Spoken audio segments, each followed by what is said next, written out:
റഹീസ് റഷീദ്, ഒരു സമവായം എന്ന നിലയ്ക്ക് തന്നെയാണോ കാര്യങ്ങൾ ഉണ്ടായിരിക്കുന്നത്? സാമുദായിക സമവാക്യമാണ് അബിൻ വർക്കിക്ക് തിരിച്ചടിയായതെന്ന് മനസ്സിലാക്കുന്നു. സംഘടനാ തെരഞ്ഞെടുപ്പ് രണ്ടാമതെത്തിയ ആളാണ് അബിൻ വർക്കി. സ്വാഭാവിക നീതി വേണമെന്ന് അബിൻ വർക്കിയും രമേശ് ചെന്നിത്തല ഉൾപ്പെടെയുള്ള നേതാക്കളും ആവശ്യപ്പെട്ടിരുന്നു. ഏതായാലും ഇപ്പോൾ പ്രഖ്യാപനം ഉണ്ടായതിന് പിന്നാലെ പ്രതികരണങ്ങൾ ലഭ്യമാകുന്നുണ്ടോ? എന്തായിരിക്കും കോൺഗ്രസിലെ തുടർ ചർച്ചകൾ? കാരണം വലിയ കീറാമുട്ടിയായിരുന്നു ഈ ഗ്രൂപ്പ് തർക്കത്തിലും സാമുദായിക സമവാക്യത്തിലും ഒക്കെ തട്ടി യൂത്ത് കോൺഗ്രസ് അധ്യക്ഷ തെരഞ്ഞെടുപ്പ്. വിനീത, നേതൃതലത്തിൽ ചർച്ചകൾ നടത്തി ധാരണയാക്കിയതിന് ശേഷമാണ് പുതിയ ഭാരവാഹികളെ പ്രഖ്യാപിച്ചത് എന്നതാണ് KPCC നേതൃത്വത്തിൽ നിന്ന് മനസ്സിലാക്കാൻ സാധിക്കുന്നത്. നേരത്തെ വിനീത പറഞ്ഞതുപോലെ അബിൻ വർക്കിക്ക് തടസ്സമായി വന്നത് സാമുദായികമായ, അതായത് KPCC പ്രസിഡന്റും KSU പ്രസിഡന്റും ഒരേ സമുദായത്തിൽ നിന്നായി, അതിൽ കൂടി യൂത്ത് കോൺഗ്രസിന്റെ പ്രസിഡന്റ് കൂടി വരുമ്പോൾ സാമുദായിക പ്രശ്നം ഉണ്ടാകും എന്നതുകൊണ്ടാണ് അബിൻ വർക്കിയുടെ പേര് കൂടുതൽ ചർച്ചകളിലേക്ക് മുന്നോട്ട് പോകാതിരുന്നത് എന്നാണ് നേതാക്കൾ പറയുന്നത്. അതിനുശേഷം അബിൻ വർക്കിക്ക് വേണ്ടി ഏറ്റവും കൂടുതൽ ശക്തമായി പിന്തുണ നൽകിയ, അല്ലെങ്കിൽ അബിൻ വർക്കി പ്രസിഡന്റ് ആകണമെന്ന് വാദിച്ചയാൾ രമേശ് ചെന്നിത്തലയാണ്. രമേശ് ചെന്നിത്തലയെ അക്കാര്യങ്ങൾ പറഞ്ഞു മനസ്സിലാക്കാൻ പറ്റിയെന്നാണ് നേതൃത്വം അവകാശപ്പെടുന്നത്. അതിനുശേഷം രമേശ് ചെന്നിത്തലയുടെ സെക്കൻഡ് ഓപ്ഷൻ എന്നത് പറയുന്നത് OJ ജനീഷ് ആയിരുന്നു. ഒരു കാലത്ത് രമേശ് ചെന്നിത്തലയ്ക്കൊപ്പം അടിയുറച്ചു നിന്ന, തൃശ്ശൂരിൽ വിഭാഗത്തിന് വേണ്ടി അടിയുറച്ചു നിന്ന ഒരു നേതാവ് കൂടിയാണ് OJ ജനീഷ്. ആ ഒരു അവസരം വന്നപ്പോൾ രമേശ് ചെന്നിത്തലയുടെ എതിർപ്പ് കുറയുന്ന പശ്ചാത്തലത്തിൽ കൂടിയാണ് ജനീഷിന്റെ പേരിലേക്ക് വന്നത്. ഒപ്പം സാമുദായിക പരിഗണനയുണ്ട്.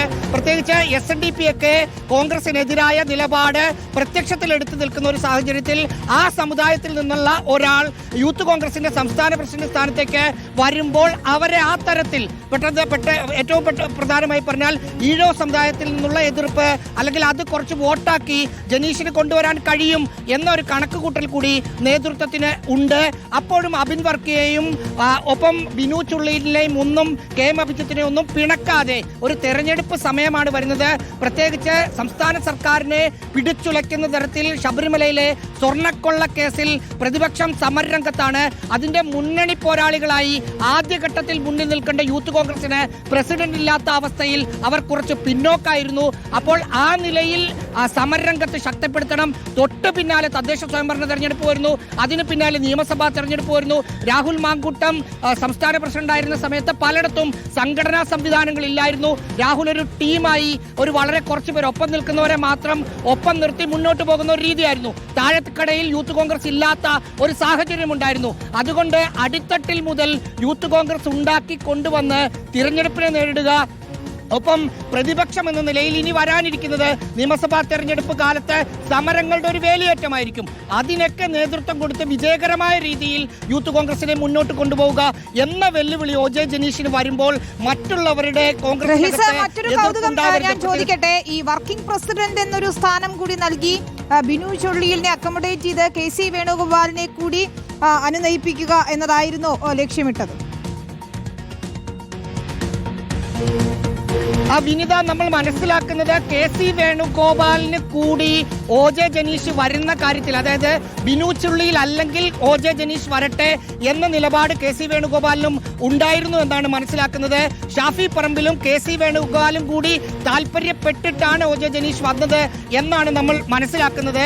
അതുകൊണ്ട് തന്നെ KC വേണുഗോപാലിന്റെ ഒരു പിന്തുണ ഈ ഘട്ടത്തിൽ OJ ജനീഷിന് അവസാന സമയത്തേക്ക് കിട്ടി എന്നാണ് മനസ്സിലാക്കുന്നത്. അതുകൊണ്ട് തന്നെയാണ് OJ ജനീഷിന്റെ പേരിലേക്ക് നേതാക്കൾക്ക് എത്താൻ കഴിഞ്ഞത് എന്നാണ് മനസ്സിലാക്കുന്നത്. അതിൽ മറ്റൊരു പൊളിറ്റിക്സ് ഉണ്ട്.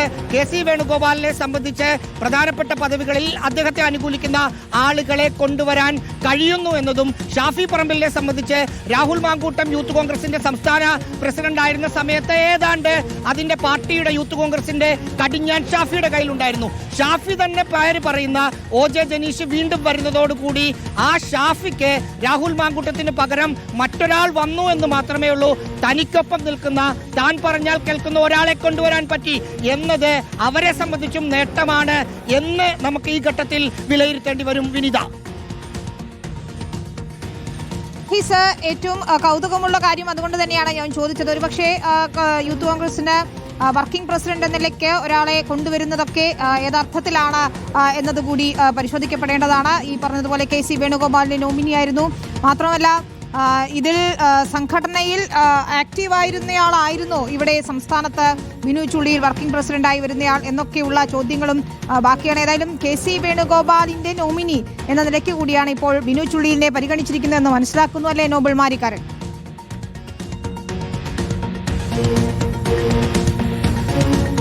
വിനിത, തീർച്ചയായും KC വേണുഗോപാലുമായി വളരെ അടുത്ത് നിൽക്കുന്ന നേതാവാണ് ബിനു ചുള്ളിയിൽ. അദ്ദേഹത്തെ സംസ്ഥാന അധ്യക്ഷനാക്കും എന്തായാലും നേരത്തെ നമ്മൾ പ്രതീക്ഷിക്കുകയും ചെയ്തത്. കാരണം KCയുമായി അടുത്ത് നിൽക്കുന്ന ബന്ധം, അതോടൊപ്പം തന്നെ യൂത്ത് കോൺഗ്രസിലെ പ്രവൃത്തി പരിചയമൊക്കെ ബിനു ചുള്ളിയിൽ നറുക്ക് വീഴും എന്ന പ്രതീക്ഷ ഉണ്ടായിരുന്നു. പക്ഷേ എന്താണെങ്കിലും തെരഞ്ഞെടുപ്പിൽ മത്സരിക്കാത്ത നേതാവ് എന്നടക്കമുള്ള കാര്യങ്ങൾ തിരിച്ചടിയായി എന്നാണ് നമ്മൾ വിലയിരുത്തുന്നത്. അത് മാത്രമല്ല, ദേശീയ കമ്മിറ്റിയിലേക്ക് ബിനു ചുള്ളിൽ എത്തിയിട്ട് മാസങ്ങൾ മാത്രമാണ്, ദേശീയ സെക്രട്ടറി ആയിട്ട് മാസങ്ങൾ മാത്രമാണ് ആയിട്ടുള്ളൂ. സ്വാഭാവികമായി ഇത്ര പെട്ടെന്ന് സംസ്ഥാന പദവിയിലേക്ക് കൊണ്ടുവരുന്നതിന് ചില എതിർപ്പുകൾ ഉണ്ടായി. അത് മാത്രമല്ല, രമേശ് ചെന്നിത്തല ഇക്കാര്യത്തിൽ കൃത്യമായ നിലപാട് സ്വീകരിച്ചു എന്നാണ് നമുക്ക് അറിയാൻ കഴിയുന്നത്. കാരണം നേരത്തെ തന്നെ അബിൻ വർക്കിക്ക് വേണ്ടി സജീവമായി തന്നെ രമേശ് ചെന്നിത്തല വാദിച്ചെങ്കിൽ പോലും അവസാന ഘട്ടത്തിലേക്ക് സാമുദായിക സമവാക്യം എത്തിയപ്പോൾ കാര്യങ്ങൾ KC വേണുഗോപാൽ അടക്കമുള്ള ആളുകൾ രമേശ് ചെന്നിത്തലയെ ബോധ്യപ്പെടുത്തി. കാരണം മറ്റൊരു ന്യൂനപക്ഷ സമുദായത്തിൽ കൂടി ഒരു അധ്യക്ഷൻ വരുന്നത് അത് വരുന്ന തെരഞ്ഞെടുപ്പിലടക്കം മറ്റു തരത്തിൽ പ്രചരണമാക്കാൻ സാധ്യതയുണ്ട് എന്ന് മനസ്സിലാക്കി അത് കൃത്യമായി രമേശ് ചെന്നിത്തലയെ പറഞ്ഞ് മനസ്സിലാക്കാൻ നേതൃത്വം ശ്രമിച്ചു. ആ സമയത്താണ് രമേശ് ചെന്നിത്തലയുടെ ഭാഗത്ത് നിന്ന് ഇത്തരത്തിൽ മത്സരിച്ച ഒരാൾ തന്നെ വരട്ടെ എന്നൊരു തീരുമാനം എടുത്തു എന്നാണ് നമുക്ക് അറിയാൻ കഴിയുന്നത്. അതിലൂടെ അടിസ്ഥാനത്തിലാണ് OG ജനീഷ് കുമാർ എന്താണെങ്കിലും സംസ്ഥാന അധ്യക്ഷ പദത്തിലേക്ക് എത്തുകയും ബിനു ചുള്ളിയിൽ വർക്കിംഗ് പ്രസിഡന്റ് സ്ഥാനത്തേക്ക്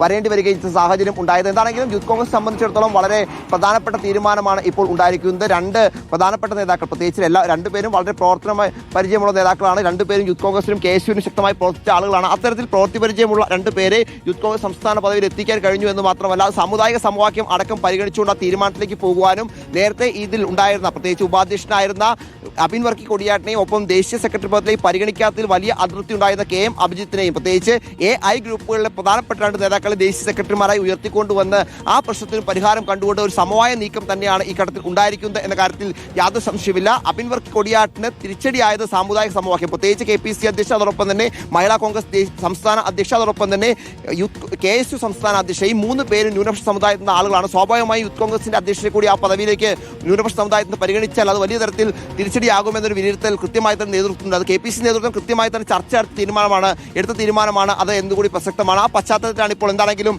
ഇങ്ങനെ ഒരു തീരുമാനം ഇപ്പോൾ വന്നിരിക്കുന്നത്. OG ജനീഷ് കുമാർ യൂത്ത് കോൺഗ്രസ് സംസ്ഥാന അധ്യക്ഷനാകുന്നു, ബിനു ചുള്ളിയിൽ സംസ്ഥാന വർക്കിംഗ് പ്രസിഡന്റ് ആകുന്നു. ഇനിയിപ്പോൾ വരുന്ന തെരഞ്ഞെടുപ്പിലേക്ക് പോകുമ്പോൾ പ്രത്യേകിച്ച് പഞ്ചായത്ത് ഒപ്പം നിയമസഭ, രണ്ട് പ്രധാനപ്പെട്ട പോരാട്ടങ്ങളാണ് കോൺഗ്രസ് മുന്നിൽ ഉള്ളത്. 10 വർഷമായി പ്രതിപക്ഷത്തിരിക്കുന്ന പാർട്ടിയാണ്. സ്വാഭാവികമായും ഇനിയിപ്പോൾ സർക്കാരിന് എതിരായ നിരവധി വിഷയങ്ങൾ, അതിപ്പോൾ ഈ ശബരിമലയിലെ സ്വർണ്ണ വിഷയമാണെങ്കിലും അല്ലെങ്കിൽ മറ്റു തരത്തിലുള്ള ഇപ്പോൾ മുഖ്യമന്ത്രിയുടെ മകനടക്കം വന്നിരിക്കുന്ന ED സമൻസ് ആണെങ്കിലും അത്തരത്തിൽ നിരവധി വിഷയങ്ങൾ സർക്കാരിന് എതിരെ ഉയർത്തിക്കൊണ്ടുവരാൻ സംസ്ഥാനത്തുണ്ട്. യൂത്ത് കോൺഗ്രസ് സംസ്ഥാന അധ്യക്ഷൻ ഇല്ലാത്തതുകൊണ്ട് തന്നെ അതിൽ പലതിലും പ്രവർത്തനം കൃത്യമായി മുന്നോട്ട് കൊണ്ടുപോകാൻ കഴിയുന്നില്ല എന്നൊരു വിലയിരുത്തൽ ഉണ്ട്.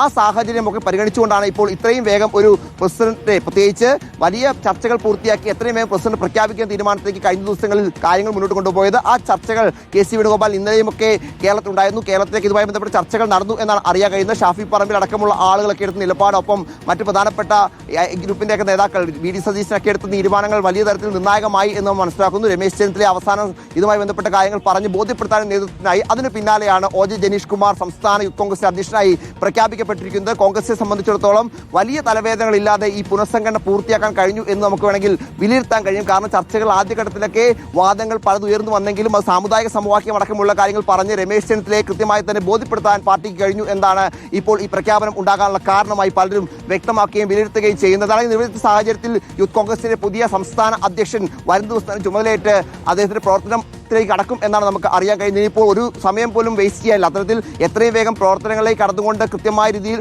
സമരങ്ങൾ, മറ്റ് പ്രതിഷേധ പരിപാടികളൊക്കെ മുന്നോട്ട് കൊണ്ടുപോകാൻ നിർദ്ദേശം തന്നെയാണ് ദേശീയ നേതൃത്വം, ഹൈക്കമാൻഡും അതോടൊപ്പം തന്നെ യൂത്ത് കോൺഗ്രസിന്റെ അഖിലേന്ത്യാ നേതൃത്വവും OG ജനീഷ് കുമാർ നൽകിയിരിക്കുന്നത് എന്ന വിവരമാണ് പുറത്തേക്ക് വരുന്നത്. സ്വാഭാവികമായും വരും ദിവസങ്ങളിൽ അതിന്റെ പ്രവർത്തനങ്ങൾ സംസ്ഥാനത്ത് കൃത്യമായി തന്നെ ഉണ്ടാകും. മൊത്തത്തിൽ ഒരു ഏകോപനം, മൊത്തത്തിൽ ഒരു ഉണർവ് യൂത്ത് കോൺഗ്രസ് ഉണ്ടാക്കാൻ കഴിയുന്ന തരത്തിലേക്കാണ് ഇപ്പോൾ ഈ പുനഃസംഘടന കൊണ്ടുവന്നിരിക്കുന്നത് എന്നുകൂടി യൂത്ത് കോൺഗ്രസിന്റെയും നേതാക്കൾ ആത്മവിശ്വാസത്തോടെ പറയുന്നു. എന്താണെങ്കിലും യൂത്ത് കോൺഗ്രസ് സംബന്ധിച്ചിടത്തോളം പുതിയ അധ്യക്ഷൻ വരുമ്പോൾ ഇനിയിപ്പോൾ ഏത് തരത്തിലായിരിക്കും പ്രവർത്തനം എന്നടക്കമുള്ള കാര്യങ്ങൾ, ഇനിയിപ്പോൾ എതിർസ്വരങ്ങൾ ഉയരുമോ എന്നടക്കമുള്ള കാര്യങ്ങൾ വരും മണിക്കൂറിൽ മാത്രമാണ് അറിയാൻ കഴിയുള്ളൂ. പക്ഷേ എങ്കിൽ പോലും നേതൃത്വം വ്യക്തമാക്കുന്നത് ഇതൊരു മികച്ച തരത്തിലുള്ള ഒരു പുനഃസംഘടനയാണ് ഇപ്പോൾ നടത്തിയിരിക്കുന്നത്. ആ പുനഃസംഘടനയിൽ പാർട്ടിക്കകത്ത് മറ്റ് പ്രശ്നങ്ങൾ ഇല്ല എന്ന് വ്യക്തമാക്കുന്നു. അത്തരത്തിൽ മുന്നോട്ട് പോയി വലിയ തരത്തിൽ സർക്കാരിന് എതിരായ പ്രവർത്തനങ്ങളിൽ കടക്കാനുള്ള നിർദ്ദേശം യൂത്ത് കോൺഗ്രസിന്റെ പുതിയ സംസ്ഥാന അധ്യക്ഷനും വർക്കിംഗ് പ്രസിഡന്റിനും ഒപ്പം ദേശീയ സെക്രട്ടറിമാർക്കും നൽകി കഴിഞ്ഞു എന്ന സൂചനയാണ് ദില്ലിയിൽ നിന്ന് പുറത്തേക്ക് വരുന്നത്. വിനീത, റഹീസ്,